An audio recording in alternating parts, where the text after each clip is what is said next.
नमस्कार, मैं हेमंत और आप पॉलिटिक्स देख रहे हैं। आप जब भी टीवी पर या सोशल मीडिया पर पत्रकारों को देखते होंगे तो सोचते होंगे कि इनकी सैलरी कितनी होती होगी, कितने कमा लेते होंगे, इनकी लाइफस्टाइल क्या है, बड़े बड़े एंकर्स और स्थानीय पत्रकारों की लाइफ में क्या क्या डिफरेंस होता होगा।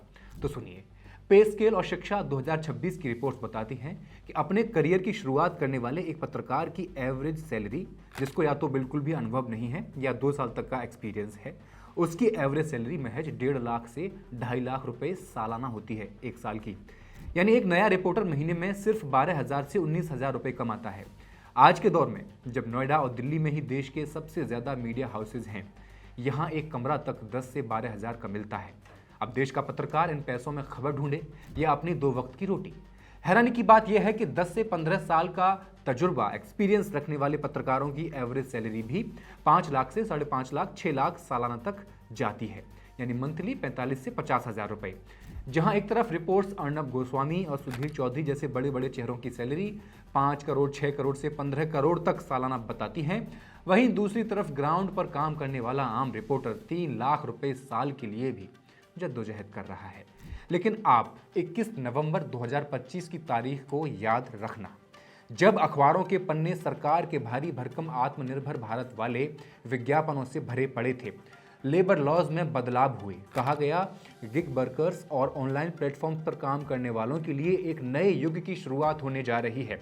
लेकिन इन बदलावों ने दरअसल पत्रकारों से वो अधिकार भी छीन लिए जो 1955 में उन्हें जॉब सिक्योरिटी देता था, ठीक ठाक सैलरी के लिए लीगल प्रोटेक्शन देता था। लेबर लॉज को पहले भी बदला गया है। 2 नेशनल लेबर कमीशंस बनाए जा चुके हैं। एक 1969 में जस्टिस गजेंद्र गढ़कर बना था, फिर 1982 में बना था जस्टिस रविंद्र वर्मा की अगुवाई में एक कमीशन। अनेकों सुझाव दिए गए, बहुत सारी बातें हुई, लेकिन सारी फाइलें दफ्तरों की धूल चाटती रह गईं। बड़ी बड़ी कंपनीज नए नए रास्ते निकालती रहे आउटसोर्सिंग करके। अब काम ठेके पर होने लगा, जहां न आज का पता था न ही कल का पता था। बड़ी बड़ी मीडिया कंपनियों को खुली छूट थी, जब चाहे काम लो और जब चाहे निकाल कर बाहर कर दो। अखबार के दफ्तरों का गणित समझना है तो ये जान लीजिए कि वहां मुख्य रूप से 2 तरह के लोग काम करते हैं। एक तो वो पत्रकार जो खबरें लाते हैं और लिखते हैं, और दूसरे वो गैर पत्रकार कर्मचारी जो ऑफिस का क्लरिकल वाला काम देखते हैं या फिर अखबार की प्रिंटिंग और उसे घर घर पहुंचाने का जिम्मा संभालते हैं। पेंच तब फंसा जब 1947 में देश का पहला लेबर लॉ लागू किया गया, जिसे इंडस्ट्रियल डिस्प्यूट एक्ट कहते हैं। इस कानून को न्यूज इंडस्ट्री पर फिट बैठाना लोहे के चने चबाने जैसा था, क्योंकि सारा खेल परिभाषाओं में उलझा हुआ था। एक तरफ तो वो वर्किंग जर्नलिस्ट या श्रमजीवी पत्रकार थे जिन्हें वर्कर ही नहीं माना जा रहा था, इसलिए वर्किंग जर्नलिस्ट इस आईडी एक्ट्स के दायरे से बाहर हो गए, यानी इस एक्ट का असर उन पर था ही नहीं। दूसरी तरफ प्रेस में काम करने वाले बाकी कर्मचारी थे जो केंद्र और राज्य सरकारों के लेबर लॉ के अंडर आते थे। नतीजा यह हुआ कि अखबारों की प्रेस में काम करने वाली यूनियंस तो बहुत मजबूत हो गई, क्योंकि सरकारों के अंडर आती थी और वो अपने लिए, अपने हक के लिए सरकारी मशीनरी और कानूनी दावपेंच का बखूबी इस्तेमाल करने लगी। लेकिन बेचारे वर्किंग जर्नलिस्ट्स बिल्कुल अलग थलग पड़ गए, उन्हें उनके हाल पर ही छोड़ दिया गया। सैलरी तो पहले से ही बहुत कम थी, वो भी इस बात पर टिकी होती थी कि उस अखबार की मार्केट में कितनी कॉपियां बिक रही हैं, यानी सर्कुलेशन अखबार को कितना मिल रहा है। पत्रकारों के साथ हो रहे इस सौतेले व्यवहार को देखते हुए आखिरकार केंद्र सरकार ने प्रेस आयोग बना दिया। इस कमीशन ने पत्रकारों की नौकरी की हालत, उनकी सैलरी और काम करने की घंटों की बारीकी से जांच पड़ताल की, यानी कि वर्किंग आवर्स की। आयोग ने साफ लहजे में सरकार को चेतावनी दी कि अगर इन पत्रकारों की हालत सुधारनी है तो कानून बनाकर इनकी सर्विसेज की कंडीशंस को रेगुलेट करना होगा और उन्हें जॉब सिक्योरिटी भी देनी पड़ेगी।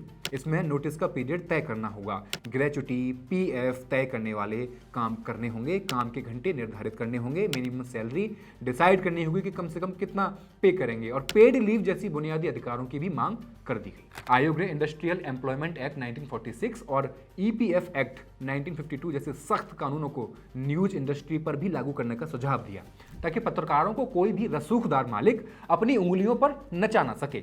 आयोग के इन सुझावों के बाद संसद ने साल 1955 में एक कानून पास किया, जिसे working journalist act, WJ act के नाम से जाना जाता है। इसे याद रखना, आप बहुत काम आएगा।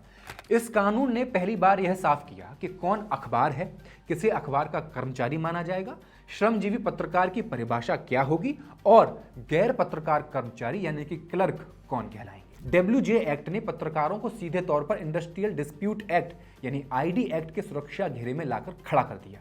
इस कानून ने साफ कर दिया कि अगर किसी पत्रकार की छटनी होती है तो उसे मिलने वाला मुआवजा आम मजदूरों के मुकाबले कहीं ज्यादा होगा। अब आम मजदूर से कंपेयर क्यों कर रहे हैं, आगे जानेंगे। अब ग्रेच्युटी आमतौर पर लंबी नौकरी के बाद मिलती है, वो पत्रकारों के लिए सिर्फ 3 साल की सर्विस पर ही तय कर दी गई।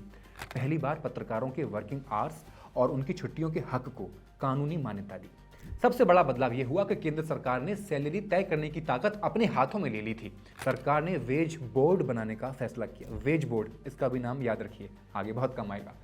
अब इसका काम था महंगाई और वक्त के हिसाब से सैलरी की दरें यानी कि सैलरी की रेट तय करना, कब कितने साल में कितनी बढ़ेगी। इसके अलावा जिस भी संस्थान में 20 से ज्यादा कर्मचारी थे उसे पीएफ एक्ट के दायरे में लाया गया। 1955 के वर्किंग जर्नलिस्ट एक्ट ने, डब्ल्यूजे एक्ट ने पत्रकारों को हक तो दे दिए, लेकिन जैसे ही इन वेज बोर्ड्स ने पत्रकारों की सैलरी बढ़ाने की सिफारिशें की, अखबारों के मालिकों की जमात सक्रिय हो गई। उस वक्त तो अखबार ही थे, टीवी नहीं था, टीवी पर भी बाद में आएंगे। अब उन्होंने इस कानून को कमजोर करने के लिए, यानी कि मालिकों ने कमजोर करने के लिए इन कानूनों को साम दाम दंड भेद हर तरीका अपना लिया। दी एक्सप्रेस, न्यूज़पेपर्स जैसे बड़े घरानों और कई दूसरे मालिक मिलकर इस डब्ल्यूजे एक्ट के खिलाफ चले गए सुप्रीम कोर्ट। उन्होंने सुप्रीम कोर्ट का दरवाजा खटखटाया और कहा यह कानून हमारी आज़ादी और हमारे बिजनेस में दखल अंदाजी कर रहा है। मालिकों ने एक तोड़ निकाला, कॉन्ट्रैक्ट सिस्टम। वेज बोर्ड के नियम उन पर लागू होते थे जो परमानेंट या नियमित कर्मचारी थे, लेकिन मालिकों ने पत्रकारों से कॉन्ट्रैक्ट साइन करवाना शुरू कर दिया। जब भी कोई नया वेज बोर्ड, जैसे मजीठिया वेज बोर्ड था एक, अपनी रिपोर्ट देता कोई भी बोर्ड, तो मालिक अदालत चले जाते, सालों साल केस खींचते रहते। कई संस्थानों ने कागजों पर खुद को घाटे में दिखाना शुरू कर दिया ताकि उन्हें वेज बोर्ड के हिसाब से सैलरी न देनी पड़े। ताजुब की बात यह है कि जिस मजीठिया वेज बोर्ड को 2014 में सुप्रीम कोर्ट ने सही ठहरा दिया था, उसे लागू करवाने में सरकारों ने रत्ती भर भी दिलचस्पी नहीं दिखाई। लेबर डिपार्टमेंट के अफसर मालिकों के रसूख के आगे नतमस्तक रहे और गरीब पत्रकार अपनी बढ़ी हुई सैलरी के लिए दफ्तर दफ्तर भटकता रहा। नतीजा यह हुआ कि वेज बोर्ड सिर्फ फाइलों तक सिमट गया और न्यूज़ रूम में हायर एंड फायर, मतलब जब चाहो रखो जब चाहो निकाल दो का जंगल राज शुरू हो गया। साल 1958 में इस मामले पर सुप्रीम कोर्ट ने फैसला सुनाया। कोर्ट ने यह भी कहा कि इंडस्ट्रियल डिस्प्यूट एक्ट यानी आईडी एक्ट की धारा 5 का 1 का 1 का 3 सारे सब क्लॉजेज हैं, संविधान के आर्टिकल 19A के जी के खिलाफ हैं, जो किसी भी नागरिक को अपना व्यापार या काम करने की आज़ादी देता है। यहाँ अदालत की नज़र में सरकार की वेज बोर्ड बनाने वाली ये शक्ति मालिकों के मौलिक अधिकारों का उल्लंघन कर रही थी, इसलिए कोर्ट ने उसे असंवैधानिक करार देकर रद्द कर दिया। नतीजा ये हुआ कि पत्रकारों के पास अपनी सर्विस की शर्तों को लेकर नया कानून तो आ गया, लेकिन जिस वेज बोर्ड के जरिए सैलरी बढ़नी थी उसका कानूनी आधार ही धराशायी हो गया। अब गेंद फिर से संसद के पाले में थी। पत्रकारों के हक की इस अधूरी लड़ाई को मुकम्मल करने के लिए सरकार को एक और नया कानून लाना पड़ा, जिसे श्रमजीवी पत्रकार अधिनियम या the working journalist conditions of service and miscellaneous provisions act 1955 या 58 भी कहा जाता है। इस कानून का इकलौता मकसद पत्रकारों की सैलरी तय करने के लिए एक कानूनी रास्ता निकालना था। पिछले 70 सालों के इतिहास पर अगर आप नजर डालेंगे तो पता चलेगा अलग अलग वेज बोर्ड ने अब तक 8 बार अपने अवार्ड यानी सैलरी बढ़ाने की सिफारिशें की हैं, लागू की हैं। मालिकों ने हार नहीं मानी लेकिन, और हर बार इन वेज बोर्ड्स को रोकने की कोशिश करते रहे हैं। यहाँ तक कि जो पिछला सबसे बड़ा मजीठिया वेज बोर्ड अवार्ड 2010-11 में आया था, उसे भी न्यूज़ संस्थानों के मालिकों ने कोर्ट में घसीटा, पूरी ताकत लगा दी कि इसे लागू न करना पड़े। लेकिन 2014 में सुप्रीम कोर्ट ने एक बार फिर ऐतिहासिक रुख अपनाते हुए मजीठिया वेज बोर्ड को बरकरार ही रखा। उसके बाद भारत सरकार ने 29 अलग अलग कानूनों को समेट करके सिर्फ 4 बड़े हिस्सों में बांट दिया, जिन्हें लेबर कोड कहा गया। पहला था कोड ऑन वेजेस, दूसरा इंडस्ट्रियल रिलेशंस कोड 2020, तीसरा कोड ऑन सोशल सिक्योरिटी 2020 और चौथा था occupational safety, health and working conditions code 2020। इनमें कोड ऑन वेजेस पहला वाला संसद के पास हो गया, लेकिन बाकी 3 विवाद का कारण बन गए। अगले साल हालांकि जब ये बाकी के 3 कोड पास हुए तो भारतीय मजदूर संघ समेत देश की तमाम बड़ी ट्रेड यूनियनों ने इसके खिलाफ मोर्चा खोल दिया। यूनियंस का मानना था कि इन नए बदलावों से मजदूरों के हक कमजोर हो जाएंगे और मालिकों को मनमानी करने की खुली छूट मिल जाएगी। लेबर लॉ चूंकि समवर्ती सूची का हिस्सा है, यानी कि कॉन्स्टिट्यूशन में जो कंकरेंट लिस्ट होती है उसका हिस्सा है, इसलिए बिना स्टेट्स की सहमति राज्यों की सहमति और उनके बनाए नियमों के इन्हें पूरे देश में लागू करना नामुमकिन था। नतीजा ये हुआ कि ये कानून भी लटके रहे। सरकार ने एक बार फिर 30 दिसंबर 2025 को नए सिरे से ड्राफ्ट नियम पब्लिश कर दिए। अब हेडलाइन सेट कर दी गई 1 अप्रैल 2026, यानी इसी तारीख से इन नए लेबर कोड्स का डंडा चलना शुरू हो जाएगा। सरकार ने जिस तरह से इन कानूनों की खिचड़ी बनाई है उसने सबको हैरान कर दिया है। खासकर पत्रकारों के लिए बने वो ऐतिहासिक कानून, वर्किंग जर्नलिस्ट एक्ट और वेतन निर्धारण अधिनियम अब अपनी पहचान खोकर एक भारी भरकम नाम वाले बक्से में बंद कर दिए गए हैं, जिसका नाम है occupational safety health and working conditions code 2020 यानी OSH कोड। अब हैरानी की बात यह है कि इस अकेले एक OSH कोड के अंदर सरकार ने कुल 13 पुराने कानूनों को ठूस दिया है। इसमें फैक्ट्री एक्ट 1948 से लेकर बागान, मजदूर, खदान, मोटर ट्रांसपोर्ट वर्कर्स और यहाँ तक कि बीड़ी सिगार बनाने वाले मजदूरों के लिए बने कानूनों को भी एक ही लाठी से हाँकने की कोशिश की गई है।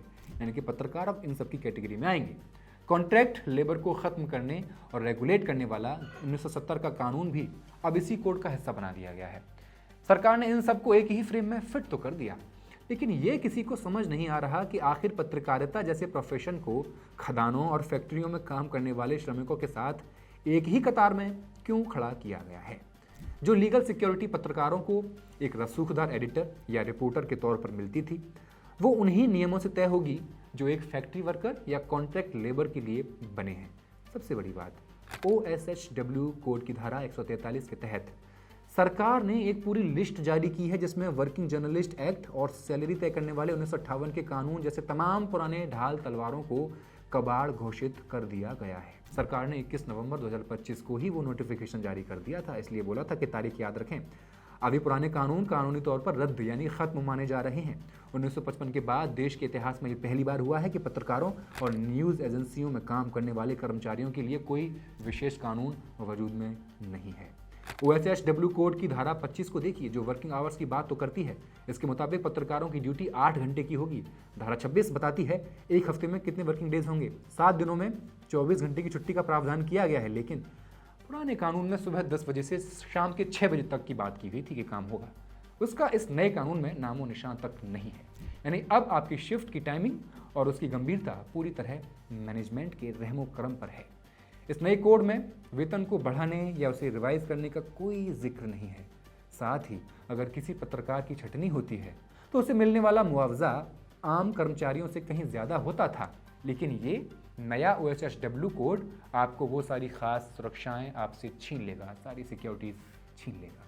पत्रकार 1955 से जो सुरक्षा कवच पत्रकार पहनकर चलते थे, 2026 की ये नई व्यवस्था उसे उतार के फेंक चुकी है। डिजिटल मीडिया का आना पत्रकारों के लिए एक नई उम्मीद की किरण लग रहा था, लेकिन जैसे ही इंटरनेट का दौर शुरू हुआ, मालिकों ने यह नैरेटिव सेट करना शुरू कर दिया कि 1955 और 1958 के पुराने कानून तो सिर्फ प्रिंट यानी छपने वाले अखबारों के लिए बने थे।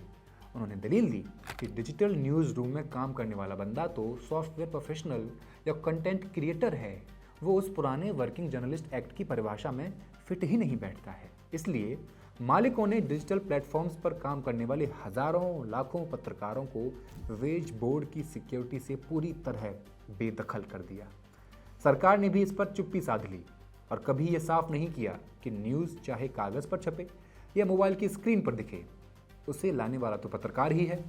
इस धुंधलके ने न्यूज़ रूम्स को एक ऐसी फैक्ट्री में बदल दिया है जहां पत्रकार सिर्फ एक डेटा एंट्री ऑपरेटर बनकर रह गया है।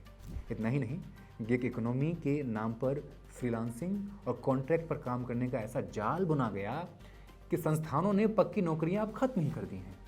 अब ये तर्क दिया जाता है कि डिजिटल मीडिया का रेवेन्यू मॉडल अनिश्चित है, इसलिए हम पत्रकारों को वो पुराने फायदे नहीं दे सकते। इसी डिजिटल बदलाव को ढाल बनाकर सरकार ने भी मान लिया कि अब पुराने कानूनों की ज़रूरत नहीं है, और इसी का नतीजा है 2026 से लागू होने वाला नया OSHW कोड, जिसने पत्रकारों को न्यूज़ रूम से उठाकर फैक्ट्री वर्कर की लाइन में खड़ा कर दिया है।